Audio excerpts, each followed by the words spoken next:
सुमनसवन्दित सुन्दरि माधवी चन्द्रसहोदरि हेममयी मुनिगणवन्दित मोक्षप्रदायिनि मञ्जुलभाषिनि वेदनुते पङ्कजवासिनि देवसुपूजित सद्गुणवर्षिणि शान्तिनुते जय जय हे मधुसूदनकामिनि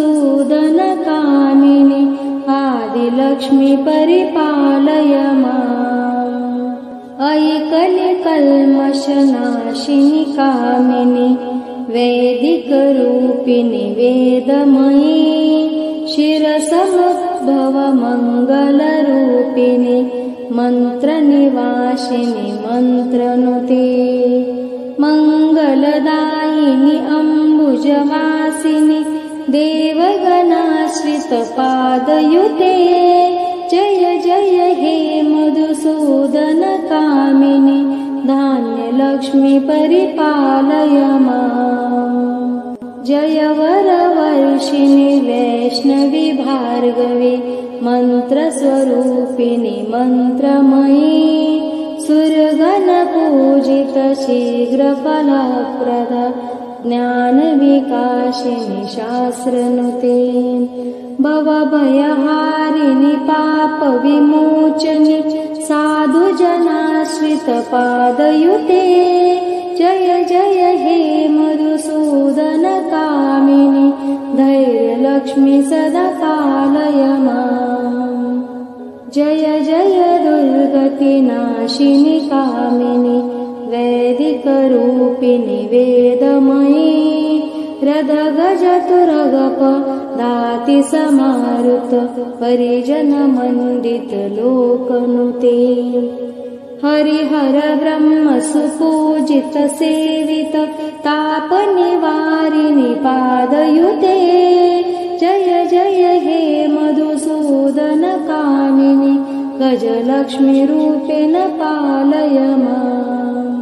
अयि खगवाहिनि मोहिनि चक्रिणि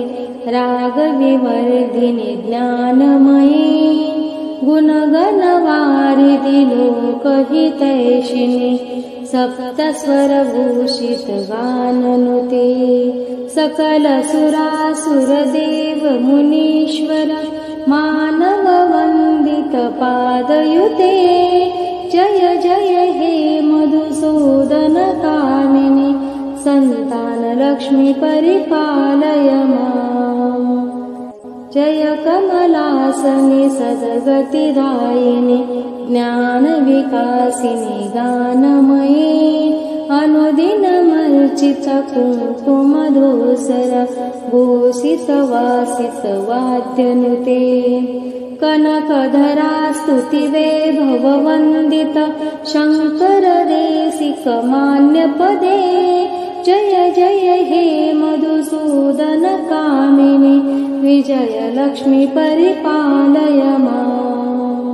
प्रणत सुरेश्वरि भारती भार्गवी शोकविनाशिनि रत्नमयी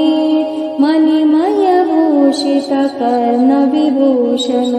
शान्तिसमारुतहास्यमुखे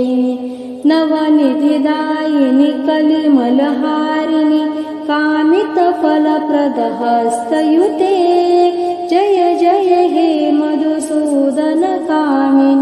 विद्यालक्ष्मी सदा पालय माम् धिमि धिमि धिन् धिमि धिन् धिमि धिन् धिमि दुन्दुभिनाद सुपूर्णमयी घुम घुम घुम घुम घुम घुम घुम घुम शङ्खनिनाद सुवाद्यनुते वेदपुराणेतिहास सुपूजित वैदिक मार्ग प्रदर्शयुते जय जय हे कामिनि धनलक्ष्मी रूपेण पालय माम् अष्टलक्ष्मी नमस्तुभ्यं वरदे कामरूपिणि विष्णुवक्षस्थलारूढे भक्तमोक्षप्रदायिनि शङ्खचक्रगदाहस्ते विश्वरूपिणि तेजया जगन्मात्रे च मोहिन्ये मङ्गलं शुभमङ्गलम्।